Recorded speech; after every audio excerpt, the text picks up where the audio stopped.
Hello guys, welcome back to my channel. How are you? I hope you all are well. So today we are going to discuss the 7th chapter, the verb, and I am having the book with me, Learn Well Smart English Grammar Class 6. तो आज इस video में कुछ doubt हम clear करेंगे. ये chapter मैंने शायद पहले भी पढ़ाया हुआ है. तो इस चैप्टर में कुछ गलतियाँ हैं जो अक्सर बच्चे करते हैं, हम उसी पे ही फोकस करेंगे. ठीक है. तो 3 चीज़ें हैं इस चैप्टर में. एक ट्रांजिटिव वर्ब है, इंट्रांजिटिव है, ऑक्सिलरी है. ठीक है. इससे में ना इस चैप्टर में एक एक्सरसाइज दी गई, लास्ट में एक्सरसाइज है, इसमें थोड़ा सा कन्फ्यूज़न है. तो स्पेशल वीडियो में दोबारा इसीलिए बना रही हूँ क्योंकि मुझे लगा कि हाँ कुछ है जो बच्चों को थोड़ा सा और क्लियर करना चाहिए. तो शुरू करते हैं. तो अब देखो इस एक्सरसाइज में क्या है कि प्राइमरी ऑक्सिलरी बताना है, मॉडल ऑक्सिलरी बताना है, मेन वर्ब बताया जैसे इसमें दिखाया गया है ना. तो पहले तो पता ही होना चाहिए कि प्राइमरी ऑक्सिलरी होता क्या है और मॉडल ऑक्सिलरी क्या होता है और मेन वर्ब क्या होता है, तभी आप कर पाओगे, अदरवाइज तो कंफ्यूज रहोगे.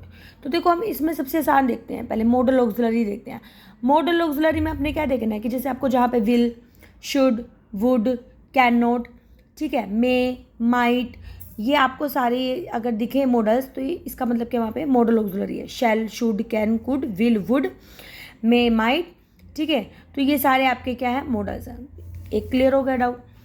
ये अगर दिख जाए तो इसमें तो आपने मॉडल ऑक्सिलरी ही लिखना है. इसके अलावा आपने नहीं सोचना कि ट्रांजिटिव है या इंट्रांजिटिव है, कुछ नहीं है, आपने मॉडल ऑक्सिलरी देखना है. फिर बात क्या आती है मेन वर्ब की. मेन वर्ब क्या होता है बच्चे, जैसे he will rich home soon, वो घर जल्दी पहुंच जाएगा, है ना. तो विल भी है यहाँ पे हेल्पिंग वर्ब और रीच भी है ना वर्ब. तो यहाँ पे विल क्या होगा आपका, विल मॉडल ऑक्सिलरी होगा, लेकिन मॉडल खाली अब ही विल होम सून इससे बात तो नहीं बनेगी ना, लेकिन कुछ वर्ब तो लगानी पड़ेगी ना, कोई एक्शन तो लगाना पड़ेगा ना. तो वो एक्शन आपको बताएगा, वो जो मेन एक्शन होगा वो मेन वर्ब होती है. ठीक है. अगर यहाँ पे ही रीच होम सून, इसे अगर यहाँ पे विल को हटा दें तो क्या होगा, तभी कंसेप्ट क्लियर नहीं है कि वो कब होगा काम, है ना, कब है या किस टाइम में टाइम बता रहा है. तो विल भी जरूरी है. तो दोनों ही जरूरी है, मॉडल ऑक्सिलरी भी जरूरी है सेंटेंस में और हाँ मतलब सॉरी मॉडल ऑक्सिलरी भी, हाँ, और मेन वर्ब भी जरूरी है ना. तो मेन वर्ब क्या होती है, जैसे जो आपका मेन एक्शन होता है उसको हम बोल सकते हो कि वो क्या होती है, मेन ऑक्सिलरी होती है आपकी, मेन वर्ब होती है जो मेन वर्ब. जैसे इसमें रीच हो गया है, ठीक है, बीट हो गया है, इसमें हर सेंटेंस में मैं आपको बता देती हूँ यहाँ पे. फिर इसमें ट्विंकल हो गया है. तो इस ऐसे तरीके से आपको पहचानना है मेन वर्ब को.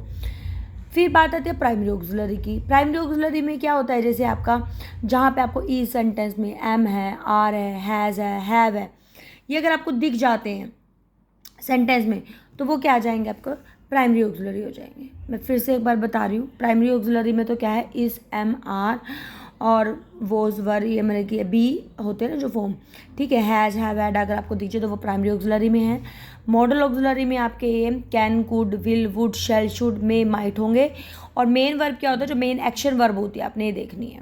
ठीक है. तो जैसे आपने बचपन में पढ़ी थी ना, go, went, gone, buy, bought, bought, bring, brought, brought, तो ये जो वर्ड्स होते हैं ना, ये वर्ब होती है, ये सेंटेंस में मेन वर्ब का काम करती हैं.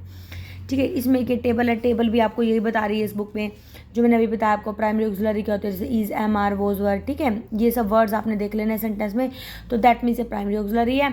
ये वाले वर्ड अगर आपको दिख जाए तो क्या है, मॉडल ऑक्सिलरी है. अगर आपको बिल्कुल ही ना समझ में आए तो ये वर्ड ही याद कर लो आप. ठीक है. तो अगर आप ये रूल्स नहीं याद करोगे तो डेफिनेटली आपका एग्ज़ाम में गलत ही होने वाला है. तो ये रूल्स तो आपको अच्छे से याद करने ही पड़ेंगे. ठीक है. मुझे नहीं लगता इसके अलावा कुछ और मुश्किल है. तो मिलते हैं एक नई वीडियो में एक नए कंटेंट के साथ. Till then be happy, keep studying, bye bye.